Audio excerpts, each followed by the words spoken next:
Hello good morning students, how are you all बेटा। हम class 6 में चैप्टर नंबर 5 में वीडियो नंबर 54 हम आज यहाँ शुरू कर रहे हैं। देखिए बेटा क्या है इस चैप्टर में, ग्रुपिंग ऑफ मटेरियल्स। हम पढ़ रहे हैं ग्रुपिंग ऑफ मटेरियल्स और हमने पिछले वीडियो में इंट्रोडक्शन लिया था इस चैप्टर का। मेन जो चैप्टर स्टार्ट कर रहे हैं वो हम आज कर रहे हैं, तो हम देखते हैं आज की ग्रुपिंग ऑफ मटेरियल्स क्या होता है। देखिए,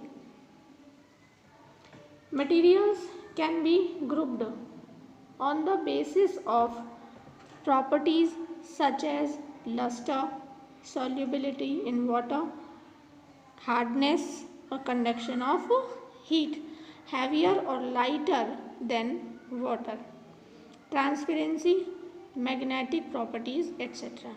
यानी कि जो मटेरियल्स हम यूज़ लेते हैं, है ना, उनको ग्रुपिंग किया जा सकता है, यानी उनका समूहीकरण किया जा सकता है, उन्हें समूह के रूप में लिखा जा सकता है। कब? Basis of properties. किन किन प्रॉपर्टीज़ के बेसिस पे हम उन्हें अलग कर सकते हैं? लस्टर के, सॉल्युबिलिटी इन वाटर यानी पानी में घुलने ना घुलनशील या अघुलनशील के तौर पे, है ना, हार्डनेस के, हार्ड है, सॉफ्ट है, इस तरह से क्लासीफाई हम कर सकते हैं।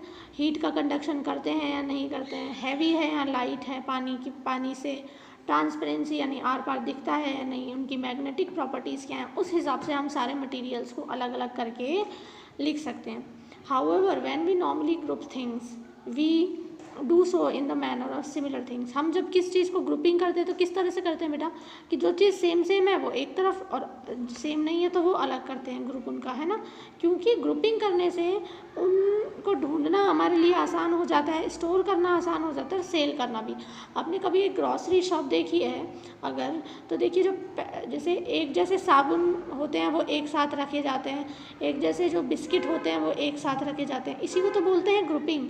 ठीक है, जैसे आप क्लोथ्स होते हैं, कपड़ों के, आप कहीं पर चले गए कपड़ों की शॉप में, वार्डरोब्स, अंडर गारमेंट्स या मतलब जो एक आपकी अलमारी है उसके अंदर आप पता है अंडर गारमेंट्स कहाँ रखने हैं, वार्डरोब कहाँ रखना है, स्कूल यूनिफॉर्म कहाँ रखते हैं और कैजुअल वियर हम कहाँ रखते हैं। इसी जो प्रोसेस होता है इसी को ग्रुपिंग कहते हैं। और ग्रुपिंग जो है कॉमनली क्लासिफिकेशन भी कहा जाता है। ग्रुपिंग को हम क्या कह देते हैं? मेनली क्लासिफिकेशन यानी वर्गीकरण हम इसे कह देते हैं। जैसे देखिए यहाँ पर materials which are used in school, आप स्कूल में क्या क्या यूज़ करते हो उसका क्लासिफिकेशन यहाँ कर दो। खेलने में क्या क्या यूज़ करते हो, किचन में क्या यूज़ करते हो, इस तरह से आप इसे फिल कर सकते हैं, कोई दिक्कत नहीं आएगी। क्योंकि जब हम ऐसा कर लेते हैं, ग्रुपिंग बना लेते हैं, तो हमें चीज़ें ढूंढने में मुश्किल नहीं होती है, हम आसानी से चीज़ें जो हैं वो ढूंढ सकते हैं। क्लियर है बेटा?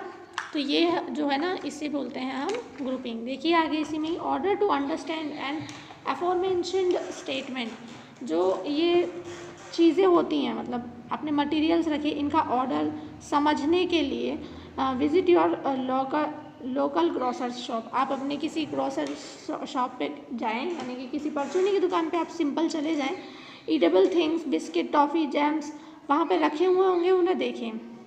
वहाँ पर सोप, डिटर्जेंट, मॉस्किटो रिपेलेंट यानी कि जो आपके ऑल आउट्स वगैरह सब चीज़ें रखी होती हैं। आप देखिए उन्हें ज़रा ध्यान से, किस तरह से सेपरेटली वो रखी हुई होती है ना। यही होता है ग्रुपिंग।